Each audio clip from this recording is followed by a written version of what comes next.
Лозарите од Кочанскиот регион деновиве ја започнаа бербата на винските сорти грозје, кое годинава созреа нешто порано од вообичаено. Објаснувањето на стручњаците е дека тоа е резултат на климатските промени и екстремно високите температури во текот на летото. Со оглед на ограничената понуда, цените на мало се за 4 до 5 денари повисоки во споредба со минатогодишните, па белото, главно смедеревка, чини 18 денари, а црното вранец 20 денари за килограм. Граѓаните кои имаат услови, но и мерак за производство на домашно вино и ракија, се во фаза на набавки, иако цените им се повисоки од очекуваните. Инаку општа е оценката дека родот годинава е мощно богат и квалитетен.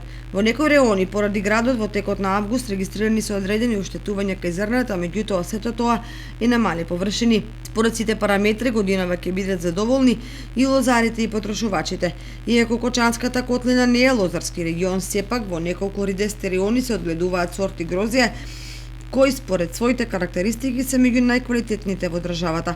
Подолга традиција бележат плантажите во Борилчевско и Жиганско, каде лозовите насади своевремено ги подигнаа земјоделските комбинати и задруги.